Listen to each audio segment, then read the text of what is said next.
This might be a controversial take, I don't know, but in a lot of ways I would consider the first Final Destination movie to be the quintessential early 2000s horror movie. I especially have a lot of nostalgia with those first 3 Final Destination movies. I feel like they would air them all the time on the Sci-Fi Channel, and I remember just having a lot of fond memories of watching them on the TV, getting irrational fears because of it. You know, it's one of those things where it makes you watch everything you do and be paranoid about certain things that you wouldn't ordinarily be. So this is definitely one of those nostalgic movies, and that probably colors my opinion a little bit of this, but I still feel like it deserves a lot of credit for how inventive it kind of is. I feel like the mechanics of the movie are very interesting, and I feel like that's what it really brings to the horror genre. And the weird thing is that this movie really does strike such an interesting balance. It really does have that overarching dread leading up to that premonition. It shows why we should feel afraid, and they have a bit of that uneasiness that it kind of injects into the story. And it genuinely does a good job of making death feel like such an inevitability to the characters, and ultimately making it feel like something that just cannot be escaped. But despite how morbid and even kind of depressing the movie can be, and how depressing and morbid these themes are, it actually still keeps a lot of fun on the forefront. I think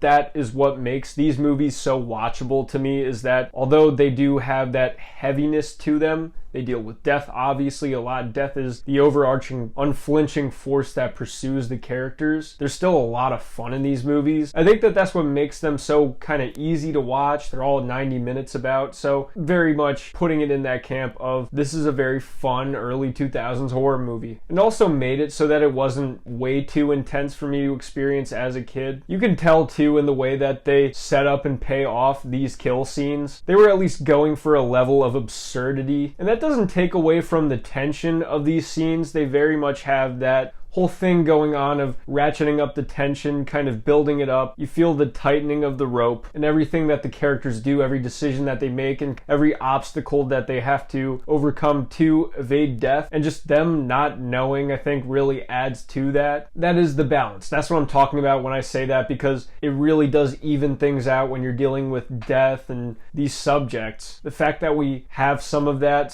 fun, some of that absurdity, it adds a little bit of levity to it that at least cuts down those darker elements. This movie probably could be, or could have been, a very dark, very overarching and depressing movie. I mean, the movie begins with kind of a brutal scene of a plane blowing up. That's heavy. And the sequels kind of do away with how heavy that initial scene is. It feels like they set up more of fun centerpieces later on in the series. But this movie does still, keep things back in the center. They don't overdo it with either the comedy or with the darkness. And those are definitely, for some of the movies that I appreciate most of the horror genre, because a lot of the ones that I do like are those ones that strike a balance, and while you're having fun, they're also dealing with these things.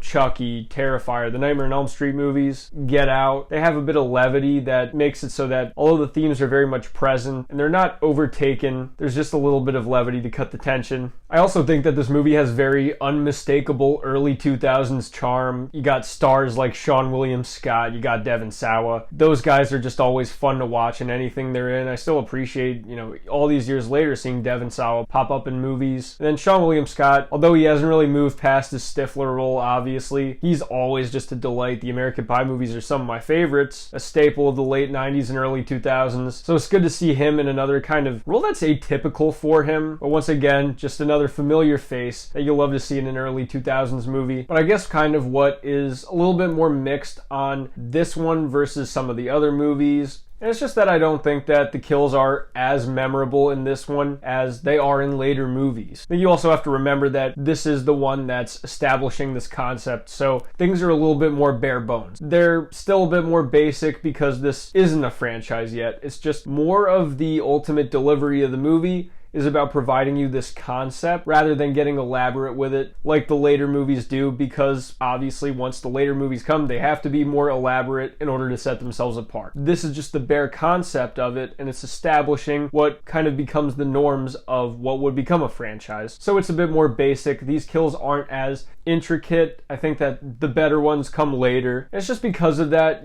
I don't think that this ultimate setup with the plane, most of the kills, stick out in my mind as much when I think about this franchise compared to the second movie or the fifth movie. The ones later on I think add a bit more and are just a bit tonally different, but it's also too they just go for something else because they have the added pressure of continuing the franchise, topping it, doing things differently from the previous movie or movies. This one doesn't have that pressure because it is just trying to deliver this story. Although I think it makes it work as a first entry, it just makes it a bit less memorable in that department. Overall though, that is some of the better nature of the movie. It's a bit more subdued. And like I said, this is the movie that establishes that formula. You gotta give it credit for the fact that it is setting up the bedrock for what comes later in this franchise. Although I think some of the entries later on do a better job overall and I enjoy them more, you still have to give that first one credit because it's the one that made it. It's just the fact that the later movies capitalize on it that makes them stick out more to me. But this movie is extremely clever and original though.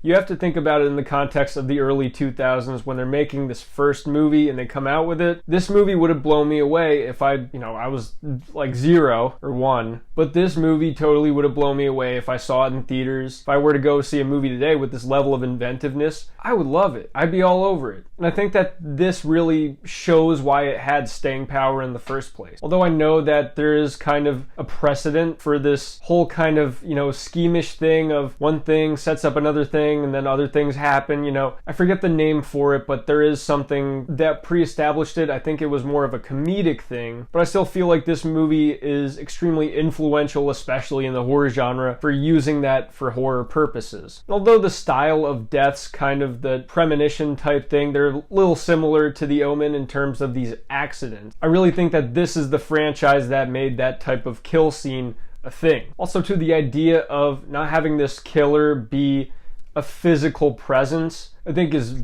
although not entirely original, I think very outside of the box because they almost use him as a physical presence like a slasher, but they have him conduct it through other means, and it's awesome. It's just a bit outside the box because it's not entirely a slasher movie, but it's also definitely not a haunting movie, I wouldn't say. It kind of mashes them together and it almost feels like this movie creates a new subgenre because it really does feel like a slasher movie packaged as almost this haunting movie, while neither being really either. It's an early 2000s movie, some stuff ages a bit poorly, and it can get a bit confusing when trying to pull out the rug from under you by getting muddled with all these different amendments to how this whole thing works, all the stuff with the order of the deaths. But overall, it's cool. It's a great movie. I see why it would spawn 5 sequels and why 25 years later they would still be trying to bring this franchise back to milk another ticket out of me, which it's gonna get. But it sets the premise, it sets the mechanics of this franchise,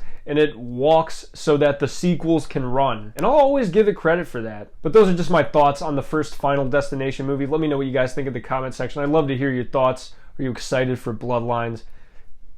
Never a good sign. Pet Sematary Bloodlines really burned me, so I'm not a fan of that subtitle, but I don't know, it makes total sense for this. Let me know in the comments. I'm GM Light. Have a good one.